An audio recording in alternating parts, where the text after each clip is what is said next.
अस्सलाम वालेकुम, मैं हूं फराह साक और आप देख रहे हैं मेरा YouTube channel wellness by Farah. Perception की टोटल 4 टाइप्स हैं। Form perception, depth perception, time perception and motion perception. और अभी हम पढ़ने लगे हैं मोशन परसेप्शन को डिटेल के साथ। बेसिकली जो इमेज हमारी आंखों के ऊपर पड़ता है, सम टाइम तो कोई चीज़ एक्चुअली मूव कर रही होती है, तब हम कहेंगे कि रियल मोशन है। और सम टाइम चीज़ एक्चुअली मूव नहीं कर रही होती लेकिन हमें मूवमेंट नज़र आती है, तो उस चीज़ को हम कहेंगे अपेरेंट मोशन। यानी हम इसको डिफाइन करें कि व्हेन द ऑब्जेक्ट और stimulus actually changes position with the passage of time या with on the retina of our eye, हमारी आंखों की रेटिना मूवमेंट को डिटेक्ट कर रहे हैं, तो रियल मोशन है। जैसे गाड़ी तेज़ी से गुजरती है, आपके सामने से कोई शख्स गुजर रहा है, रास्ता क्रॉस कर रहा है, आप उसको देख रहे हैं और वो वाकईतन रास्ता क्रॉस कर रहा है।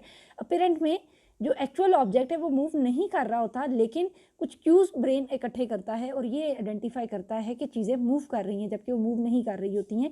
अपेरेंट मोशन की आगे से सब टाइप्स हैं। इनकी जो फर्स्ट सब टाइप है वो कहलाती है स्ट्रोबोस्कोपिक मोशन। स्ट्रोबोस्कोपिक मोशन में जितनी हमारी ये जो पिक्चर्स बनती है ना, वीडियो मेकिंग इंडस्ट्री है, और आप हाई डेफिनेशन ये देखते हैं और अक्सर आता है कितने मेगापिक्सल का कैमरा है, और ये है वो दरअसल क्या होता है कि basically motion pictures are static pictures that are being shot at simultaneously. एक के बाद बहुत ही थोड़े गैप के बाद एक से एक पिक्चर इकट्ठी होती चली जाती है, और ये कितना है स्ट्रोबोस्कोपिक मोशन 24 स्टिल पिक्चर्स। जब हम वीडियो बना रहे होते हैं और हम मोड शिफ्ट करते हैं पिक्चर से उसके ऊपर वीडियो मोड के ऊपर, तो क्या होना शुरू हो जाता है कि 24 तस्वीरें कम अज़ कम, इससे ज़्यादा भी होती हैं, जितनी हाई डेफिनेशन होगी उतनी ज़्यादा नंबर ऑफ फ्लैशेस ज़्यादा होंगे। विद इन 1 सेकेंड, 1 सेकेंड के अंदर अगर कम अज़ कम 24 तस्वीरें खींचने हो रही हैं, वीडियो बन रही है, तो तब आपको मूवमेंट नज़र आएगी। Creates the illusion of motion. और यही चीज़ स्ट्रोबोस्कोपिक मोशन वीडियो मेकिंग में, उसकी कार्टून मेकिंग में भी काम आती है। कार्टून्स क्या है, दरअसल वो कागज़ के ऊपर तस्वीर बनी हुई होती है और हर एक में एक के बाद दूसरे में थोड़ी सी मूवमेंट दिखाई जाती है, और जब तेज़ी से हम उसको दिखाते हैं तो हमें मूवमेंट नज़र आती है। बच्चे अक्सर वो फ्लिप बुक्स बनाते हैं ना, जिसमें वो कोई ना कोई ऑब्जेक्ट, वो कार्टून कैरेक्टर होता है जो हाथ हिला रहा है या इस तरह से, तो वो मूवमेंट बनाते हैं, तो ये स्ट्रोबोस्कोपिक मोशन कहलाएगा। Basically static pictures taken consecutively gives the illusion of motion, और ये स्ट्रोबोस्कोपिक मोशन कहलाता है। सेकंड जो टाइप है वो है phi phenomena. Phi basically physics से हमने ये लफ्ज़ आइडेंटिफाई किया है। फाई मोशन में क्या होता है, ऑप्टिकल इल्यूजन है of perceiving continuous motion between two separate object viewed rapidly in succession. जिस तरह से कि जब एक लाइट तेज़ी से मूव करती है, अक्सर ये नियॉन लाइट शादी के मौके पे और ईद मिलादुन्नबी पे लगती हैं, और हमें ना वो बिजली की रो भागती हुई नज़र आती है, ऊपर से नीचे, नीचे से ऊपर, बहुत ज़्यादा अब आ गई हुई हैं, ये LED लाइट्स भी आ गई हुई हैं, तो वो हमें सारी लाइट्स ऐसे मूव करती हुई नज़र आती है, ब्लिंक करती हुई। होता क्या है कि कंसेक्टिवली एक लाइट ऑन हो रही है, दूसरी ऑफ हो रही है, एक ऑन हो रही है, एक ऑफ हो रही है, लेकिन जब वो तेज़ी से ये काम होता है, इंतहाई तेज़ी से होता है, तो हमें मूवमेंट नज़र आती है, और ये चीज़ फाई फिनोमेना कहलाती है। नेक्स्ट है हमारे पास इंड्यूस्ड मोशन। इंड्यूस्ड मोशन दरअसल ये होता है कि इसकी जो बेस्ट एग्जांपल है ना, वो clouds racing behind moon racing behind the clouds है, कि जब बादल चल रहे होते हैं तो हमें ये नज़र आ रहा होता है कि बादल तो स्टैटिक है लेकिन चांद मूव कर रहा है। और इंड्यूस्ड मोशन हमारी जो इंडस्ट्री है वीडियो मेकिंग की, उसमें बहुत ज़्यादा यूज़ होता है। आप ना अक्सर मूवीज़ में देखते हैं कि हीरो या हीरोइन किसी बड़ी ही एक डेंजरस सी पहाड़ी के ऊपर खड़े हैं और गाड़ी तेज़ी से चल रही है, लेकिन एक्चुअली जब वीडियो बन रही होती है तो क्या हो रहा होता है कि वो दोनों तो अपनी सेफ स्टूडियो के अंदर खड़े होते हैं और गाना पिक्चराइज कर रहे होते हैं। बेसिकली पीछे प्रोजेक्टर के ऊपर तेज़ी से चीज़ें मूव हो रही होती हैं और वहाँ पे मूवमेंट होती है। या ये जो गाड़ियाँ चल रही होती हैं तो हमें लगता है बहुत तेज़ गाड़ी चल रही है, लेकिन एक्चुअली गाड़ी तो स्टूडियो में साकित खड़ी है, लेकिन उसके पीछे जब वो फिल्म को तेज़ी से चलाते हैं तो हमें गाड़ी मूव करती हुई नज़र आती है। इस तरह video making industry induced motion को बहुत ज़्यादा इस्तेमाल करती है। Induced motion, the object that is behind is static and in front is moving, we perceive motion. sometime ऐसा होता है कि the front object is static and the other one is moving, तो हमें मूवमेंट लगती है। एक चीज़ और आपने ऑब्जर्व की होगी, जैसे ट्रेन्स के ऊपर बैठते हैं तो आपकी जो ट्रेन है वो चल रही होती है और साथ वाली जो ट्रेन है वो रुकी हुई होती है, तो हमें तब तो पता चलता है कि हम चल रहे हैं। लेकिन सम टाइम हम खड़े हैं उसके ऊपर, ट्रेन स्टेशन के ऊपर, और जो हमारी जो गाड़ी है वो आहिस्ता आहिस्ता चलना शुरू हो रही है, लेकिन हमें मूवमेंट जो दूसरी साइड से गाड़ी जो आ रही है हमें उसकी मूवमेंट नज़र नहीं आती है और हमें ये लगता है कि हमारी गाड़ी मूव कर रही है। इस तरह बहुत सी different types of illusion create होती हैं इंड्यूस्ड मोशन में, जिनका हमें सम टाइम उस टाइम पे पता नहीं चलता है। इसकी जो बेस्ट एग्जांपल हमने बुक में याद रखनी है ना, वो ये moon racing behind the clouds, ये आप एक वर्ड में इसको आप याद रखेंगे। ये स्ट्रोबोस्कोपिक की अब हम ज़रा एग्जांपल्स देखते हैं। ये स्ट्रोबोस्कोपिक मोशन है, कार्टून्स इस तरह से बनते हैं, एक में हाथ ऐसे होता है, दूसरे में थोड़ा सा नीचे, फिर नीचे, फिर नीचे, लेकिन जब कंजेक्टिवली तेज़ी से with in a blink of a second ये दिखाई जाती है तो हमें मोशन परसीव होता है। ये स्ट्रोबोस्कोपिक मोशन है। ये again one gallop of a horse needs at least 24 पिक्चर्स, ये 12 हैं, आगे ये वाली है। ये इस तरह से एक गैलप जो घोड़े की एक ऐसे सरपट दौड़ता हुआ नज़र आता है ना, उसकी मूवमेंट इस तरह से, इतनी कैमरा के ऊपर लाइट्स होती हैं। कई दफ़ा हम स्टैटिक करके वीडियो को तो देखते हैं ना, तो वो एक एक थोड़ी थोड़े वक्फे के बाद एक एक पिक्चर बनी हुई होती है हमारी। ये बिल्कुल वही फिनोमिना है, ये भी मूवमेंट की है, ये भी मूवमेंट की है। नेक्स्ट जो फोर्थ टाइप है, यानी अभी हमने पढ़ लिया स्ट्रोबोस्कोपिक, 5 फिनोमिना, इंड्यूस्ड मोशन और autokinetic. Autokinetic basically this type of motion is due to tension in the ciliary muscles of the eyes. हमारी आंखों के लेंस के पीछे जो बनी हुई है ना, अब अटैच्ड हैं, वेन्स हैं अटैच्ड हैं, उनमें टेंशन प्रोड्यूस होती है जब हम किसी चीज़ को इस तरह के पैटर्न्स को देखते हैं। When we focus on these black dots, in black dots को हम जब फोकस करते हैं तो हमें ये जो पैटर्न्स हैं ये गोल गोल चक्कर काटता हुआ महसूस होता है। पहले जब हम छोटे थे ना, तो अक्सर ये जो गिफ्ट रैपर्स होते हैं ना, गिफ्ट रैपर्स के ऊपर इस तरह के पैटर्न्स होते थे और हमें उन्हें ना ऐसे जोर घुमा घुमा के देखते थे कि ये देखो ये घूम रहा है। तो इस तरह के बहुत से पैटर्न हुआ करते थे। थोड़ी देर जब हम इसको घूरते रहते हैं तो हमें मूवमेंट नज़र आती है, और ये मूवमेंट क्यों होती है, हमारी टेंशन होती है सिलरी मसल्स में, इसको नॉर्मलाइज करने के लिए वो एक तरह से मूवमेंट परसीव करती हैं हमारी आंखें। ऑटो का मतलब ऑटोमेटिक और काइनेटिक मूवमेंट, ये भी ऑटोकाइनेटिक की है। यूं ही आप मिडिल डॉट को फोकस करते हैं आपको डिफरेंट डायरेक्शन में मूवमेंट नजर आती है। ये एक और है, if you focus on black dots, आपको लगेगा वाइट बल्ज आउट हो रहा है, लेकिन जब आप वाइट को फोकस करेंगे तो ब्लैक बल्ज आउट होना शुरू हो जाएगा। अब थोड़ी देर इसके ऊपर कंसंट्रेट करें, आपको ऑटोकाइनेटिक फिनोमिना की समझ आ जाएगी। इट अकर्स 5 फिनोमिना, हम पहले इसकी एग्जांपल देख चुके हैं नियॉन लाइट्स वाली, कि it occurs when two stationary spots of light in different position in the visual field are turned on and off alternatively at a rate of 4-5 times per second। एक second के अंदर दो लाइटें one on off हो रही हैं तो हमें वो मूवमेंट नज़र आएगी, जिस तरह वो मैं बता रही हूँ नियॉन लाइट्स की मूवमेंट होती है। इसके बाद जो हमारे पास थर्ड एक टाइप है इसकी मोशन की, इसकी परसेप्शन की, वो है हमारे पास depth perception. Depth perception basically image formed on the retina of our eyes 2-dimensional, but we have the capacity to perceive the world 3-dimensionally। यानी बेसिकली जो इमेज हमारी आंखों के ऊपर पड़ रहा है वो तो एक्स और वाई एक्सिस के अलॉन्ग है, लेकिन हम जी एक्सिस के अलॉन्ग भी देख सकते हैं। हमें पता चलता है कि चीज़ हमसे कितनी दूर है और कितनी डेप्थ में है। ये चीज़ हमारी आंखें कुछ उनके पास एक तरह से निशानियाँ आती हैं जिनको हम क्यूज़ कहते हैं, वहाँ से ये आती हैं और हमें डेप्थ और परसीव होती है। फर्स्ट वन है मोनोक्यूलर क्यूज़। मोनो का मतलब होता है एक, ऑक्यूलर आंखों से, जो एक ही आंख से हमें क्यूज़ नज़र आ सकते हैं उनको हम मोनोक्यूलर क्यूज़ कहते हैं। और जिन क्यूज़ को अंडरस्टैंड करने के लिए दोनों आंखों की ज़रूरत पड़ेगी वो बाइनोक्यूलर क्यूज़ कहलाएंगे। मोनोक्यूलर क्यूज़ को ही दरअसल पिक्टोरियल क्यूज़ भी कहा जाता है और इन्वायरमेंटल क्यूज़ भी कहा जाता है। क्यों कहा जाता है? क्योंकि ये वो क्यूज़ हैं जो पिक्चर्स बनाते हुए आर्टिस्ट अपनी ड्राइंग्स में इस्तेमाल करते हैं। याद है हम छोटे होते पिक्चर्स बनाया करते थे और करीब का घर और दूर का घर इस तरह से हम ड्रॉ किया करते थे। इस किस्म की पेंटिंग्स बनाई जाती हैं। ये हमारे पास एक पेंटिंग आ गई है। तो इन पेंटिंग्स के अंदर देखें बेसिकली तो ये एक्स एक्सिस है और ये वाई एक्सिस है, लेकिन हमें डिस्टेंस भी नज़र आ रहा है कि आगे ये चीज़ें दूर जा रही हैं। अब देखते हैं कि बनाते हुए हमने किन चीज़ों का ख्याल रखा है। अब ये देखें ना, जो करीब का घर है वो बड़ा है, जो दूर के घर हैं वो छोटे हैं। जो करीब लोग खड़े हैं उनके जूते तक और हैट्स भी हमें नज़र आ रहे हैं, दूर के लोग ऐसे हमें धुंधले से नज़र आ रहे हैं।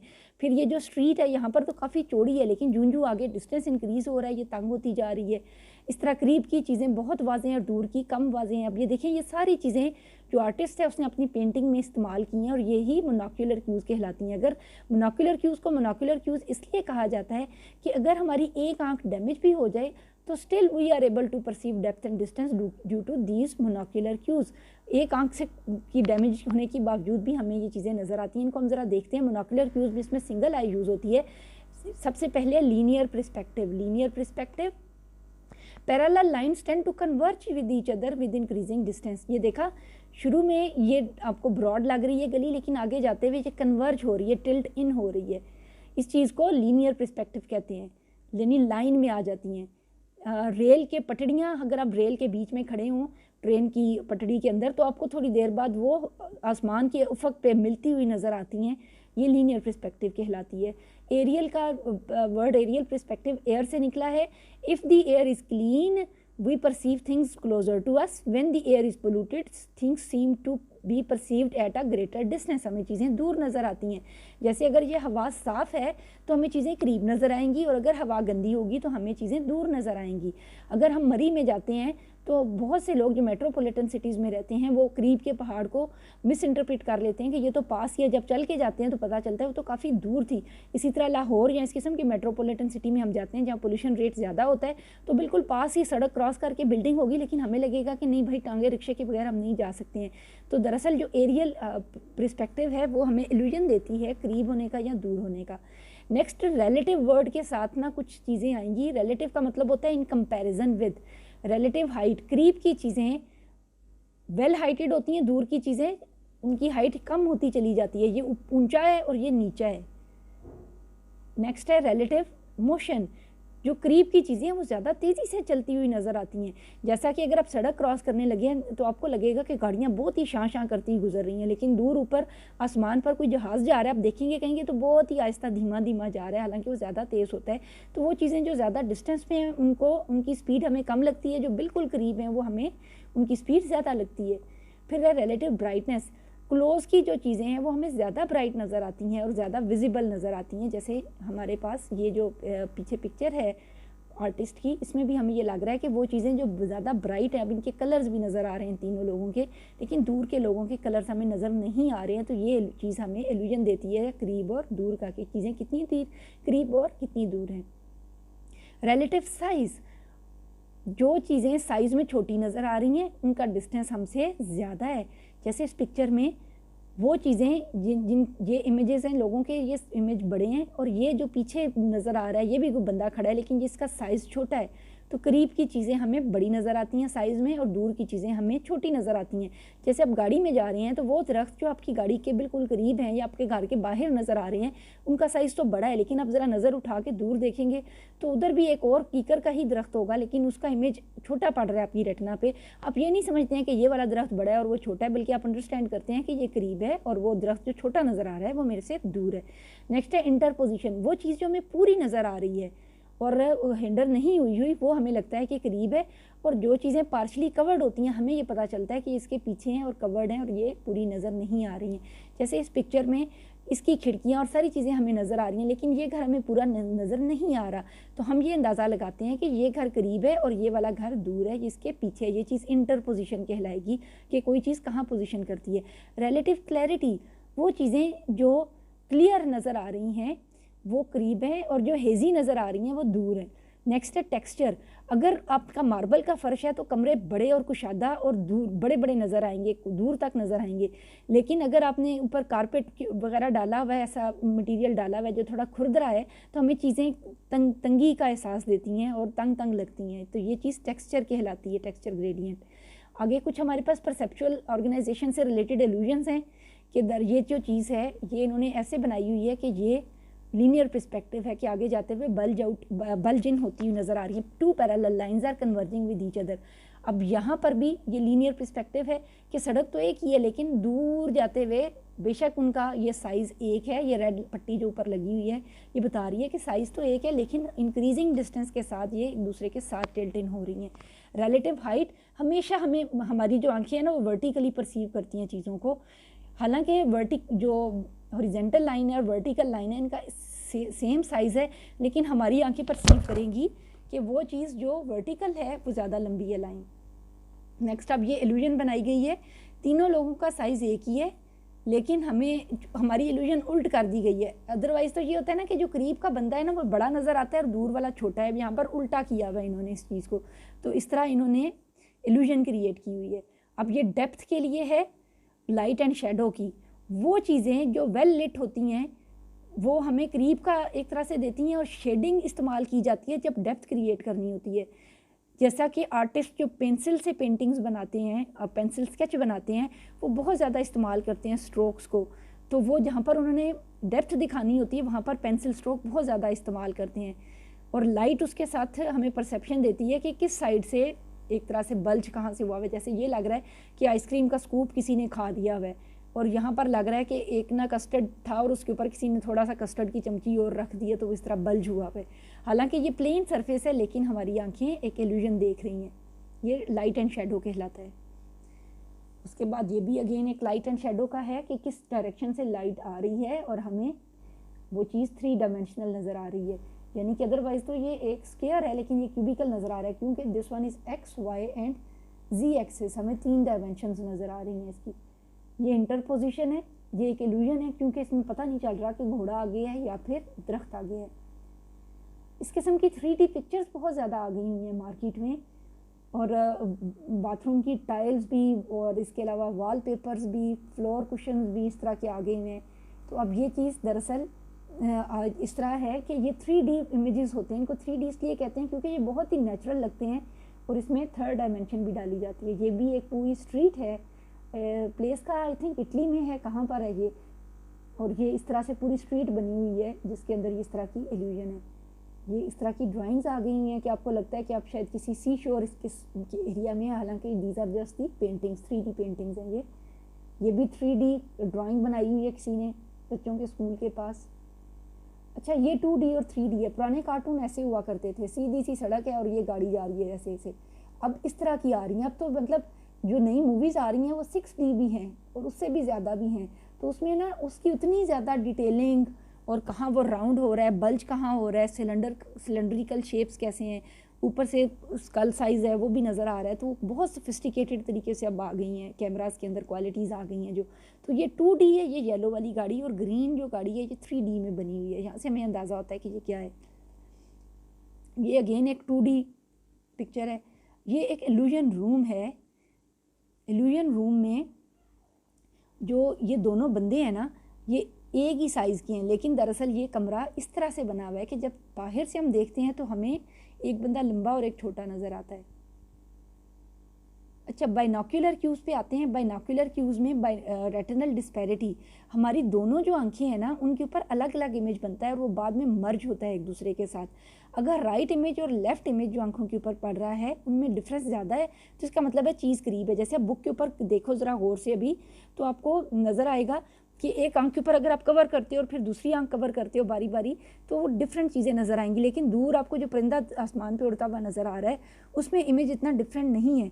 जब इमेज दोनों आंखों के ऊपर पड़ रहा है और उसमें डिफरेंस कम है, तो इसका मतलब है कि चीज़ दूर है, और अगर डिफरेंस ज़्यादा है तो चीज़ करीब है। ये देखें दोनों आंखों की कोऑर्डिनेशन से हो रहा है, इसलिए इसको बाइनोक्यूलर क्यूज़ कहा जाता है, in which both eyes work in coordination with each other. फिर है वर्ड कन्वर्जेंस, करीब की चीज़ें देखने के लिए pupils of our eyes tilt inward, हमारी आंखों के जो डेले हैं वो अंदर की तरफ आते हैं। जैसे बुक पढ़ने के लिए आपको नीचे ऐसे करके आंखें अंदर की तरफ टिल्ट करके देखना पड़ेगा, तो पता चल रहा है कि चीज़ करीब है। जब कहते हैं वो देखो दूर परिंदा उड़ रहा, तो एकदम आप ऐसे ऊपर देखते हैं, आपकी आंखों के डेले बाहर की तरफ चले जाते हैं, pupils of eyes tilt outward, तो ये इंप्रेशन देते हैं कन्वर्जेंस के चीज़ हमसे दूर है। उसके अलावा भी एक थर्ड भी आता है इसके अंदर, एकोमोडेशन का। एकोमोडेशन की टेंशन होती है हमारी आंखों के ऊपर, जो सिलरी मसल्स हैं, जितनी ज़्यादा टेंशन होगी उतना ही सिलरी मसल्स ऑफ आइज़ के अंदर तो हमें चीज़ करीब लगेगी, और जितनी टेंशन कम होगी हमें लगेगा कि चीज़ दूर है। ये परसेप्चुअल एक डेप्थ परसेप्शन क्रिएट की गई है। कहा यह जाता है कि बच्चा 6 माह की उम्र से उसको पता चल जाता है कि ये जगह गिरने वाली है, और वो नहीं गिरता अगर वो इस तरह की चीज़ में बैठता है। मिलते हैं अगले क्लिप में। परसेप्शन की टाइप्स हमने अभी मुकम्मल कर ली हैं, उम्मीद है आपको समझ आई होगी।